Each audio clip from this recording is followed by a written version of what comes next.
Saya terkesan suatu pemerintahan, suatu imperium, suatu peradaban Muslim yang cukup lama, hampir 600 tahun lebih, mendekati lebih mungkin 700 tahun, yaitu peradaban Osmaniyah yang berpusat di Turki, di Istanbul. Itu salah satu adik kuasa pada saatnya yang sangat berhasil. Ciri khasnya adalah dia memimpin suatu kekaisaran imperium yang multi etnis, yang toleran kepada semua agama, semua suku, ratusan suku yang berbeda-beda.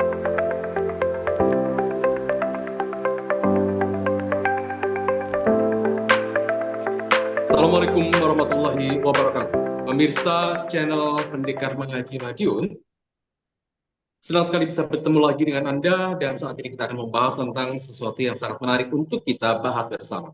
Beberapa waktu yang lalu, Presiden Prabowo Subianto mengutip sejarah Kekaisaran Ottoman atau Osmaniyah Turki saat menyampaikan pidato dalam acara Deklarasi Gerakan Solidaritas Nasional atau GSNK Indonesia di arena Kompleks Gelora Bung Karno. Dan beliau sempat menunjukkan kekagumannya pada Kekaisaran Utsmani Turki. Ini menarik sekali untuk dibahas bagaimana sejauh mana kekaguman beliau terhadap Kekaisaran Utsmani Turki. Begitu sudah hadir bersama saya seorang narasumber yang akan membahas tema tersebut bersama kita. Dia adalah seorang pengamat politik internasional dan nasional. Ada Bapak Ariandi. Assalamualaikum Bapak Andi. Waalaikumsalam warahmatullahi wabarakatuh.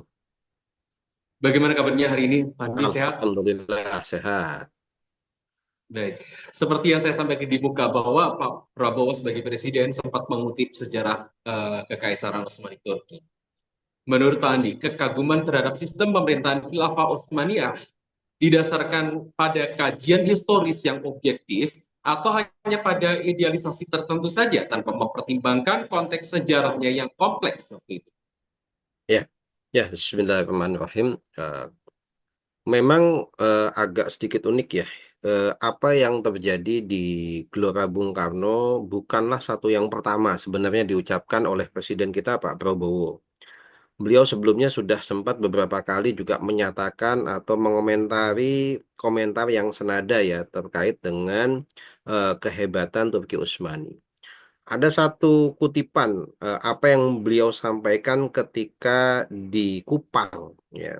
Beliau menyatakan, ya, ini pernyataan dari Bapak Presiden ya. Dari situ ada satu yang menarik bagi saya. Ottoman memiliki akademi gubernur dan inti pelajaran yang saya ambil kata Pak Presiden adalah satu paragraf bagi saya yang sangat menarik diajarkan kepada semua calon gubernur, yaitu tidak ada negara tanpa tentara yang kuat dan tidak ada tentara yang kuat tanpa uang gitu ya. Kemudian Presiden Prabowo juga mengutip tak ada uang tanpa kemakmuran dan tidak ada kemakmuran tanpa rakyat yang bahagia dan sejahtera. Tidak ada rakyat yang bahagia dan sejahtera tanpa pemerintahan yang bersih dan adil. Ini benar sekali kata Bapak Presiden Prabowo. Dari situ kita melihat ada satu benang merah ya, yang mungkin secara konsep langsung menyentuh beliau adalah beliau menyebutkan apa yang diajarkan di Akademi Gubernurnya Kekhilafahan Utsmani adalah tidak ada negara tanpa tentara yang kuat, gitu ya. Dari sini tentu sekali akan membangkitkan ya semangat siapapun yang memiliki rasa pembelaan terhadap negerinya, apalagi untuk Bapak Prabowo yang merupakan memiliki latar belakang sebagai tentara kan gitu ya, sebagai angkatan bersenjata. Tentunya ini akan sangat menyentuh sekali. Beliau tahu persis bahwa tidak mungkin negara itu hebat, negara itu kuat tanpa tentara yang kuat kan tentunya, gitu ya. Akan tapi kekaguman-kekaguman yang ada memang kita kemudian seringkali terjebak sebatas hanya pada kekaguman. Sekedar hanya keinginan, sekedar hanya wacana, tapi tidak pernah ada action atau tidak pernah ada alur, tidak pernah ada rencana untuk mewujudkan apa yang dikaguminya, kan begitu ya. Kita tentunya semua punya kekaguman terhadap sosok-sosok tertentu ya. Kita kagum mungkin kepada ilmuwan tertentu, kita kagum kepada ulama tertentu, kita kagum kepada tokoh tertentu. Tapi kemudian kekagumannya hanya sebatas sebagai kekaguman. Kalau dalam bahasa eh, apa ya, bahasa mungkin sekarang ya lebih mirip, lebih seperti idola. Ya, idola itu kan hanya sekedar untuk dipuja, tapi bukan sesuatu yang untuk dijadikan target. Nah, gitu ya.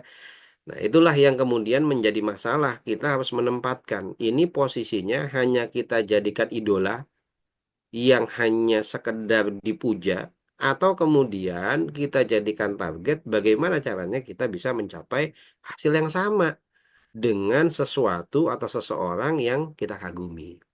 Nah, dari sinilah kemudian bisa kita lihat ini apakah ada langkah-langkah yang dilakukan untuk mencapai ke sana, atau hanya sekedar wacana atau sekedar pujian-pujian yang memang umum ya, dimanapun politisi umumnya memang melakukan pujian-pujian terhadap keberhasilan yang lain. Tapi pujian ini harusnya juga kita pertimbangkan. Jika ada yang baik, kenapa nggak kita ikuti? Mungkin seperti itu. Jadi bukan hanya sekedar kekaguman, tapi ada proses mungkin ya harapannya untuk menuju ke sana atau Betul, betul, betul, mengikuti. betul, betul. Baik, dalam konteks modern, apakah sistem khilafah yang seperti yang pernah terjadi pada terakhir yang terjadi di Utsmani Turki, yang berbasis agama tersebut dapat dilaksanakan tanpa mengabaikan keragaman keyakinan dan ideologi di masyarakat global saat ini? Jadi memang kalau kita kembali ya kepada konsep ya, ini kan kita harus pahami dulu ya, ketika orang mau mengikuti mengikuti sesuatu sosok atau bangsa yang dikagumi, kita kan harus juga mempelajari latar belakang dan konsep yang dimiliki oleh bangsa tersebut, itu ya. Mhm. Satu yang juga menjadi kekaguman dari Bapak Presiden adalah keberadaan yang namanya semacam lembaga pendidikan gitu ya tadi ya. Dikatakan apa namanya, di situ memiliki akademi gubernur gitu ya. Nah, di sini harus kita pahami di negeri kita dan banyak negeri-negeri muslim lain mungkin yang namanya gubernur ataupun pejabat-pejabat yang lain jabatannya lebih kepada jabatan karir atau jabatan karena popularitas gitu ya. Jadi bukan jabatan karena kemampuan. Padahal ketika ini harus ada akademi, berarti kan jabatan ini karena kemampuan, bukan karena karir atau popularitas kan gitu ya. Maka satu kita tarik mundur lagi yang harus dipahami sebelumnya adalah bagaimana memahami konsep politik yang memang dimiliki oleh Daulah Utsmani ketika itu, gitu ya, kekhilafan Utsmani. Kalau kita lihat konsep politik yang mereka miliki bukanlah perebutan kekuasaan seperti yang dipahami oleh Barat. Kalau konsep politiknya perebutan kekuasaan, nggak akan pernah bisa meskipun ada akademi, akademinya akhirnya dimanfaatkan hanya sekadar perebutan kekuasaan. Akan tapi Daulah Khilafah Utsmani mereka menggunakan konsep politik sebagaimana yang digariskan oleh Islam gitu ya. Yang dalam definisinya politik atau dalam bahasa Arabnya siasah adalah riayatus syu'unil ummah, bagaimana pengaturan urusan umat. Jadi politik dalam Islam seharusnya memiliki dasar, memiliki tujuan bagaimana mengatur urusan umat dengan sebaik mungkin, ya sesuai dengan tujuan dan konsep yang diinginkan oleh Islam. Kalau itu menjadi dorongan dan tujuan sebuah pemerintahan, maka sangat wajar kemudian orang-orang yang menjalankannya diberikan pendidikan. Bagaimana caranya mewujudkan konsep tadi? Konsep untuk melayani masyarakat. Realitanya, meskipun eh, dalam jargon, dalam jargon banyak pemerintah di dunia ini adalah pelayan masyarakat, pengayom masyarakat, realitanya kan tidak demikian, gitu ya. Itu hanya sekedar jargon. Tapi dalam Islam itu adalah dasar, itu adalah konsep itu adalah target, itu adalah sesuatu yang harus dilakukan dalam keseharian mereka sebagai seorang pejabat. Maka pejabat yang ingin naik menjadi jadi seseorang ingin menaik jadi jabatan apapun, mereka harus paham ya, tugas dan fungsi mereka adalah bukan untuk mempertahankan kekuasaan, apalagi mengambil keuntungan dari kekuasaan. Tapi tugas mereka adalah tugas politik. Apa tugas politik? Mengatur, mengayomi, mengurusi urusan umat. Gitu. Jadi memang dengan konsep dasar yang jelas ini sangat wajar Khilafah Utsmani kemudian membangun akademi-akademi untuk memberikan pemahaman yang sama. Ya, bahasanya mensinkronisasi pemahaman para pejabatnya agar mereka punya pemahaman yang sama. Target utamanya apa sih? Ternyata target utama politik bukan mempertahankan kekuasaan, apalagi menggunakan kekuasaan untuk kepentingannya, tapi adalah bagaimana memanfaatkan kekuasaan sebesar-besarnya demi kesejahteraan rakyat. Sebagaimana yang dikagumi oleh Pak Prabowo tadi di akhir, tidak ada yang namanya negara yang makmur kecuali rakyatnya sejahtera kan gitu ya. Jadi itu akan berkolerasi gitu ya, akan menjadi satu efek yang akan terus berkesinambungan ketika politiknya dibangun dengan cara yang benar. Nah, ketika kekaguman-kekaguman tadi itu tidak didasari oleh konsep yang sama, maka eh, akan kerepotan juga gitu ya untuk membangun kekaguman itu sehingga menjadi sesuatu yang bisa mewujud gitu ya. Yang ada hanya, mohon maaf ya, gimmick-gimmick saja akhirnya. Gitu. Akhirnya hanya gimmick yang kita lihat, bahkan banyak yang hanya sekadar wacana gitu. Nah, inilah yang harus kita memberikan, ya kalau bisa dikatakan edukasi, ya mohon maaf ya, mungkin Pak Prabowo lebih lebih paham ya karena beliau memang menjabat. Ya kita hanya sekedar memberikan gambaran besar gitu ya, memberikan gambaran besar bahwa yang namanya pejabat dalam Daulah Utsmani, mereka mengikuti akademi itu punya pemahaman mendasar yang harus dimiliki. Bahwa tugas mereka sebagai politisi adalah mengatur urusan rakyat, bukan mengambil keuntungan dari rakyat. Seperti itu. Menurut Pak Andi, berdasarkan sejarah yang sudah menjadi catatan Anda, apakah Khilafah Utsmani Turki mampu mengelola dinamika multi etnis dan multi religiusnya tanpa terjadi konflik internal yang merugikan stabilitas kekuasaan pada saat itu? Islam ini memang satu, kalau kita sebut agama, adalah agama. Tapi Allah menggambarkan Islam itu sebagai din. Din itu lebih luas daripada agama. Karena agama secara umum hanya mengatur urusan hubungan antara manusia dengan Tuhannya. Tapi din ini mengatur keseluruhannya. Manusia dengan Tuhannya, manusia dengan diri sendiri, dan manusia dengan sesamanya. Gitu ya. Maka Islam juga punya konsep pengaturan yang jelas.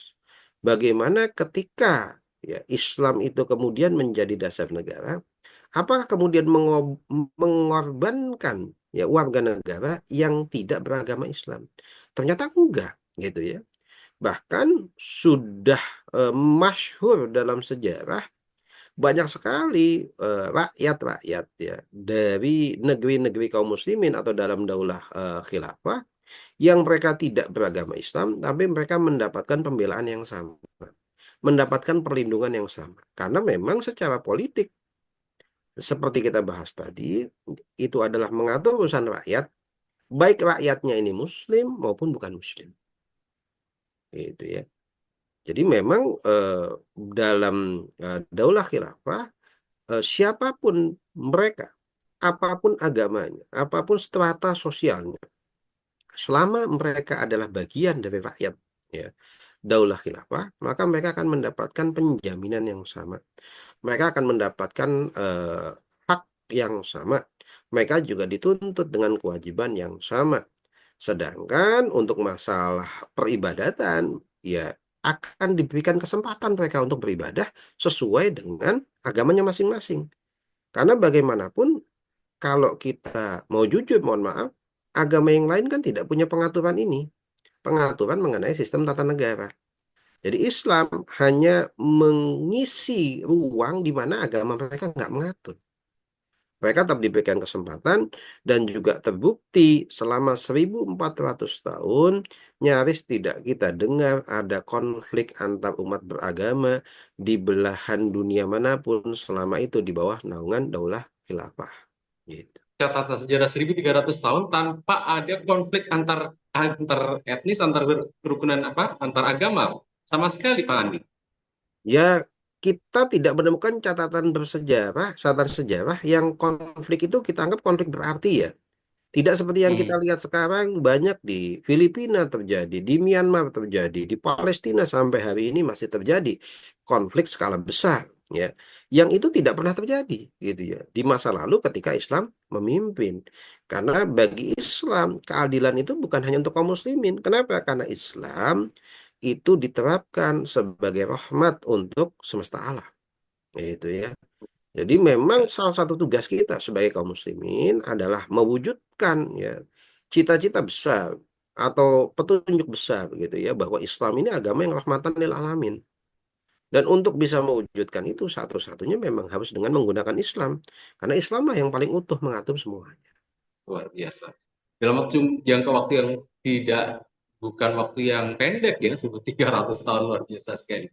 Nah, pertanyaan terakhir, Pak Andi, dalam catatan Pak Andi, apakah benar keberhasilan khilafah dalam menciptakan keadilan sosial dan memberikan keberkahan ekonomi disebabkan oleh sistemnya yang memang sedemikian sempurna? Jadi kita harus paham ketika kita menerapkan Islam ya, maka insya Allah yang namanya aturan Allah gitu Allah akan memberikan berbagai jalan keluar yang mudah ya.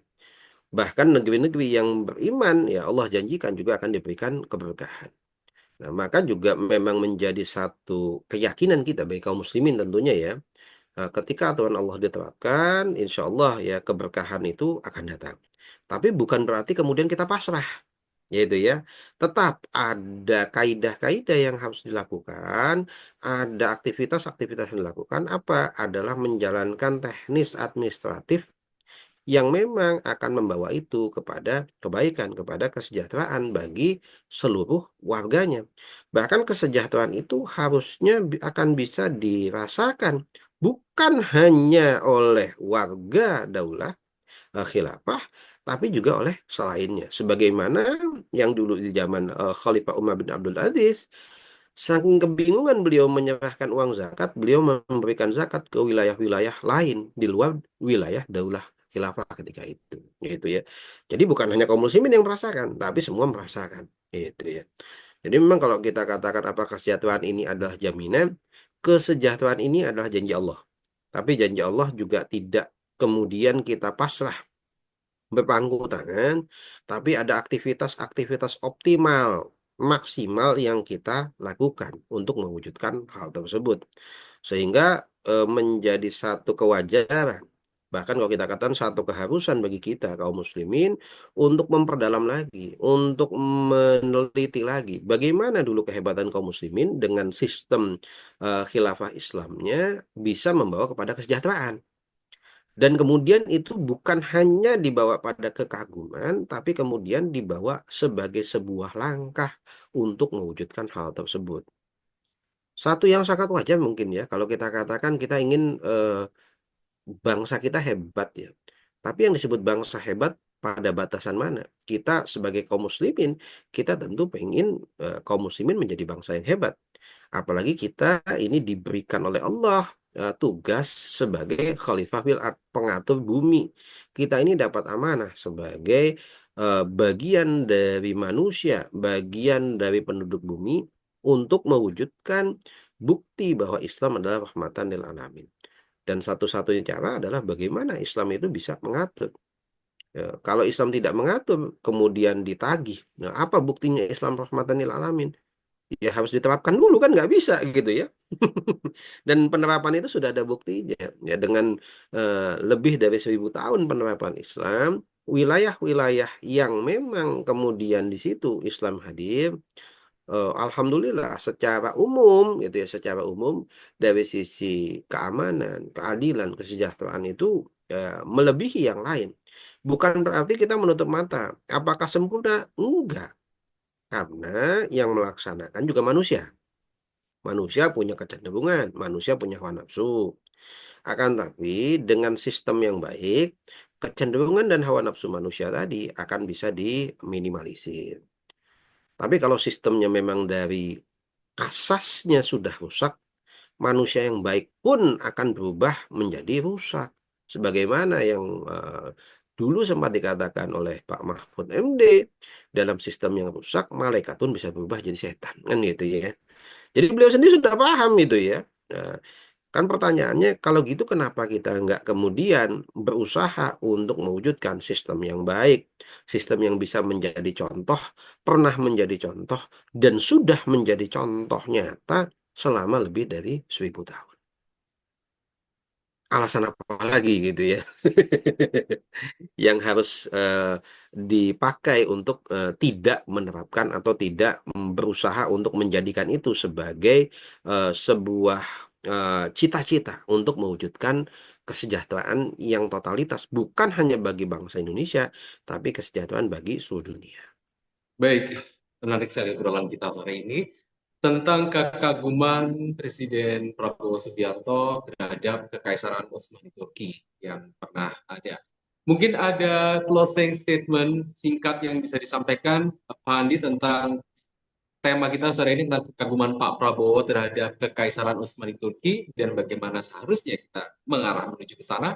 Kita sebagai kaum muslimin ini menjadi satu yang sangat wajar sebenarnya untuk kagum kepada apa yang dulu pernah dilaksanakan atau yang perlu pernah diterapkan oleh kaum muslimin selama kurang lebih 1400 tahun. Bahkan siapapun kita, apapun kita, ya, eh, bidang pada bidang aktivitas kita itu selalu ada contoh nyata di masa kekhilafan Islam bahwa bidang yang kita geluti itu adalah bidang yang maju di zaman tersebut gitu ya. Di bidang pendidikan maju, di bidang ilmu maju, di bidang teknologi maju, di bidang keislaman maju, di bidang apa namanya militer juga sangat maju kan gitu ya. Jadi kita bisa melihat segala bidang itu bisa maju gitu ya, yang semuanya bisa kita jadikan sebuah pemicu bagi kita. Nah, sehingga kita bisa menjadikan hal tersebut bukan hanya sekedar kekaguman, tapi kemudian menjadi motivasi untuk bisa meraih hal yang sama. Mungkin itu. Terima kasih banyak Pak Aryan di atas sharing sessionnya sore ini. Insya Allah ini sangat bermanfaat untuk kita semuanya dan tentu saja untuk masyarakat pada umumnya. Sehat selalu Pak Andi. Amin, amin, amin ya rabbal alamin. Baik pemirsa channel Pendekar Mengaji Madiun, demikian obrolan kita dengan Bapak Andriandi, seorang pengamat politik nasional dan internasional, tentang tema hari ini adalah kekaguman Pak Prabowo Subianto sebagai seorang presiden terhadap Kekaisaran Utsmani Turki. Jangan lupa untuk like, share, dan komen supaya lebih banyak orang yang tercerahkan dengan tema-tema yang akan kita bahas di sesi selanjutnya. Terima kasih untuk semuanya. Assalamualaikum warahmatullahi wabarakatuh.